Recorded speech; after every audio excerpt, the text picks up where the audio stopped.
Ang Police Regional Office 11 ay aktibong nakibahagi upang tiyakin ang seguridad at kaayusan sa isigawang National Rally for Peace ng Iglesia ni Cristo. Ang mga naging hakbang ng Pro 11 ay pagbibigay seguridad.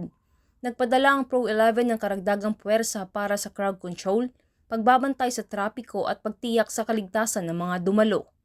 Ang mga pulis ay nakadeploy sa mga pangunahing lugar, partikular na sa venue ng rally.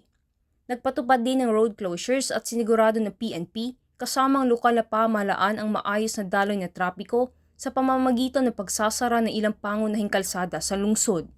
Ang Pro 11 ay nagsagawa rin ng intelligence monitoring upang matiyak na walang banta sa seguridad sa panahon ng rally at koordinasyon sa iba't ibang ahensya. Ako po ay isang area supervisor po ng Sector 11. Masasabi ko po sa deployment ngayon is coordinated naman ito sa lahat ng ahensya ng security clusters ng Davao City.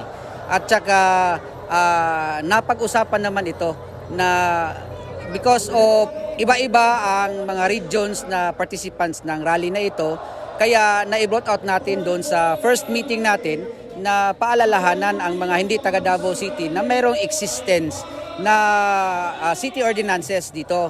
Like bawal ang backpack, bawal din yung mga non-transparent water container.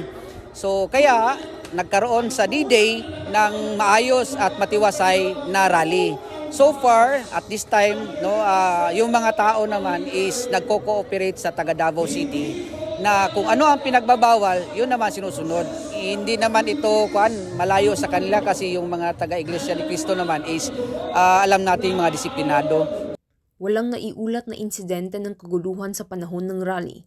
Ang suporta ng PNP ay bahagi ng kanilang tungkulin na tiyakin ang kaligtasan ng publiko at ang maayos na pagsasagawa ng malalaking pagtitipon sa lungsod. Mula dito sa Rion 11, ako yung PNN correspondent, Patrol Woman Sheena May Ilagan, alagad ng batas taga-taguyod ng Balitang Pulis.